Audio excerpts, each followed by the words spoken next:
Greetings, warriors. Welcome back to the War Room with Jael, and I am your host, Jael.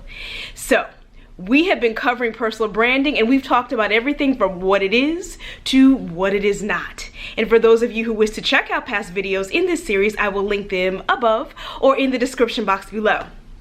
So in the meantime, are you ready for the next level? Okay, let's go. In all of the topics discussed, authenticity is at the core of any strong personal brand. It is tied to genuineness, accuracy, credibility, legitimacy, and veracity. And I would argue that most people know and understand the dictionary definitions of all of these words. But there are many who may not know how to be authentic in their brand. Still, others may not want to be authentic in their brand because it does require a certain level of comfort with vulnerability. So they settle for a persona instead. In either of these cases, lack of authenticity is death to your personal brand, and it is at the core of imposter syndrome and other complexities of the human mind. Now, we all know Academy Award-winning actors in our day-to-day lives who have perfected the art of assuming a role that they've created. But being in acting mode 24/7 is exhausting because we're not talking about a 2-hour play, a 90-minute movie, or a 30-minute TV show. We are talking about all day, every day, and you're always on. But the silver lining is all of us have a certain level of diffidence and uncertainty in self-reflection. So it affects all of us. Never fear if you experience these types of thoughts. In this installment, we will cover 3 ways to tap into the authenticity of your brand, even when feeling inauthentic. Do the inner work. Some of you may remember the iconic movie Gladiator, which came out circa 2000. And if you haven't, this is going to be a spoiler alert, so be forewarned. But the main character is Maximus Decimus Meridius, and at the end of the movie, his adversary, Commodus, challenges him to a duel in front of the great Roman Colosseum with throngs and throngs of people. But to tip the scales in his favor, Commodus stabs Maximus in the side and then orders one of the guardsmen to cover up the wound with his armor so that no one would know of his injury. Putting on armor does not mean you have no wounds. And limping along with a broken foot does not mean you are not injured. There comes a time when you need to address any issues you have head on, when just getting by with covered up hurts is not enough. Now, you don't have to address them all at once or even work to overcome them in a day, but you do need to start today. Because how we are created as humans, everything is connected to or affected by each other, mind, body, and spirit. And sometimes it is the intangible things such as your mental space that not only color how you see yourself and how you view the world, but also it affects the physical. It is important to acknowledge and address your hurts so you can move from functional to flourishing. If you need to see a therapist, see a therapist.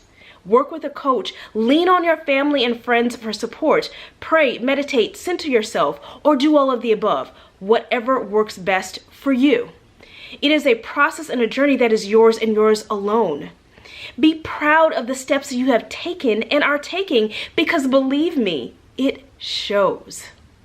Your personal brand is a direct reflection of your inner work. Own your strengths. Owning your strengths can sometimes be as simple as this. When somebody pays you a sincere compliment, say thank you and believe them. Even if it's something that you've never heard before, or even if you're not sure that if you even embody it, because you might uncover a part of your brand that you just never have considered. And I'll give you an example in my own life. I was a summer intern in college. And one of the financial advisors I was working with whom I had a great relationship with, he told me one day that I was bubbly and good to work with. Well, and I've shared this in the past, I was a very shy child growing up. But in college, I did start to come out of myself, break out of my shell, learn more about my own strength. But I never really considered myself bubbly, you know, at least not at that point in my life. And when he shared this information with me, I was taken aback a bit and didn't really know how to respond. So much so that he tried to explain that it was meant to be complimentary. And he explained why he felt that bubbly characterized me. And after further reflection, I became profoundly grateful for this compliment because I learned that I could be fun and smiley and loquacious, and I didn't have to be so quiet and serious all the time.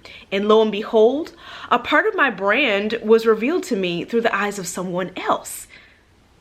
Owning your strengths is wearing your purpose and value on your sleeve, your superpowers on your cape with such reckless abandon that you feel it and others see it.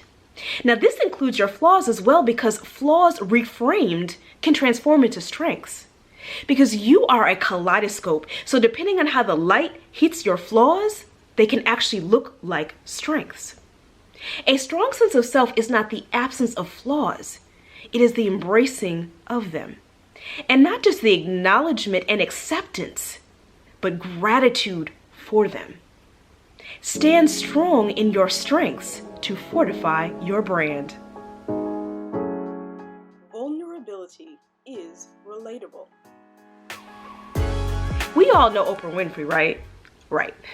Well, part of Oprah's brand is being beautifully flawed. Difficult childhood, weight struggles, she puts it all out there for everyone to see. Yes, some may criticize her, but multitudes embrace her for her vulnerability. It makes her relatable because we all have a past and we all struggle with something. Your willingness to share gives others permission to feel more comfortable with themselves and to be proud of their own journey. I mean, heck, I wouldn't trade my shy, quiet years for anything in the world, because I know that there are other children and adults who have gone through or are going through similar experiences, so perhaps I may be able to motivate and inspire them with my journey. I mean, and truthfully, I was the most patient and observant during my shy, quiet years. And while I can't say that I'm as patient as I once was, unfortunately, that was one of the things that kind of went by the wayside, but my ability to be observant and to listen intently honed my intuitive nature, which is very important in my line of work. A flaw reframed is a strength. I mean, heck, even superheroes have vulnerabilities. Kryptonite, if you will. But it preserves the circle of life, so to speak. Everything balances itself out. To be vulnerable is to be human. So there is no need to be fearful or shy away from it. And if others try to penalize you for your humanness, it reflects their imperfections more than it showcases yours. Vulnerability is the human side of your brand. Well, warriors, we have come to the end of another video, and I hope it has encouraged and supported you in living in the full authenticity of your brand. So, here is the challenge for this week. What inner work do you feel you need to address to be more authentic in living your personal brand? What flaws can you reframe as strengths? List your strengths and keep them in a place that you can see regularly. And lastly, how can your vulnerability serve you and others? Comment below with your thoughts. As always, thank you for watching. And until next time, my brave, bold, and bodacious warriors, be fearless, be faithful, be visionary, be victorious. Hey warriors, thanks for watching.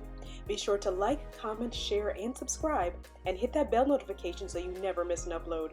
Also, follow me on Twitter at War Room Coaching for even more business and life motivation. Have a visionary day.